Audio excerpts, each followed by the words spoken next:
Thank you very much for the invitation to come to the Cato Institute. I probably most closely align with the libertarian way of thinking, so I find myself in the uncomfortable position of trying to defend Roosevelt today, to try to have some diversity, if you will, in the panelists today.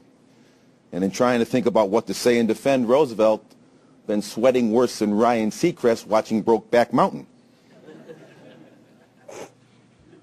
Thank you. That was a good joke. I'm glad you finally laughed. In doing so, then, in thinking about the New Deal, I want to try to think as Roosevelt did 76 years ago, without the benefit of hindsight that we currently have. When Roosevelt took office, he was facing a 30% deflation, a 55% decrease in industrial output, and remembering that since the United States produced half of world industrial output, the United States alone represented a 25% decrease in world industrial output.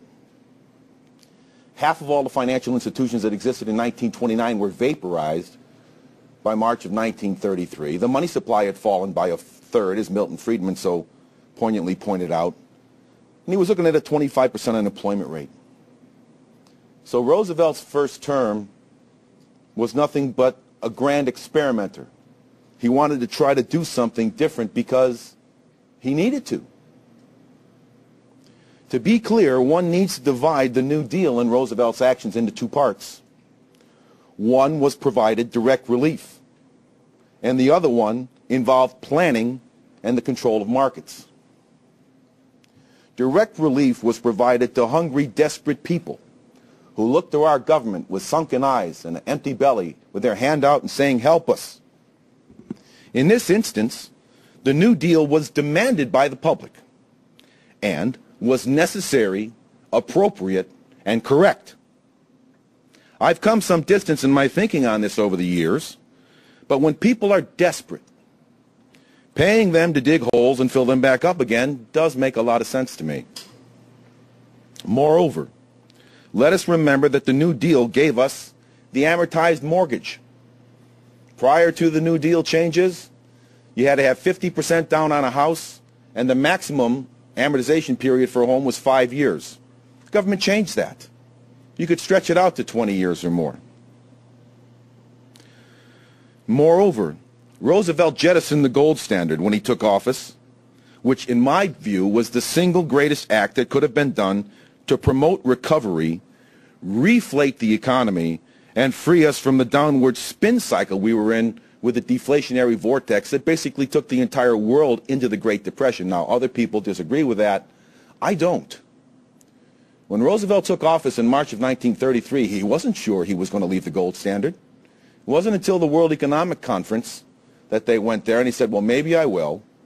Professor George Warren from Cornell University was encouraging him to increase the price of gold up to $35 an ounce, which they ultimately did. But when Roosevelt started to talk about maybe going back on the gold standard, the stock market fell that very same day, and he said, oh, the hell with this. So he made the right executive decision and dropped the hammer on it, and he deserves a lot of credit for that. Today is January 15th, 2009. We have to take our little victories when we get them, and I'm delighted to say that for the first time in some time, there is some very positive economic news to report. If you view my blog, right very close to this video, you'll see that the TED spread now has fallen below 1% for the first time in some time.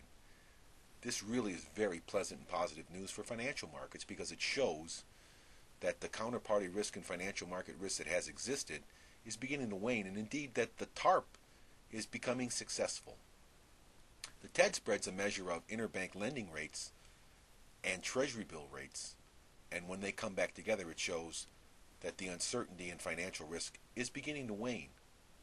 The only better news we could get is if A, the market went up by 30%, or B, all banks were well capitalized. But given that that's not going to happen, at least today, seeing the TED spread do what it does is indicative that this is one bright spot, and I felt as though that in this, my first blog, I'd focus it on good news and not bad news. So this is going to be a weekly installment, a video of things that are on my mind, and hopefully you'll like the things that are to come, and we'll have more good news to report in the future.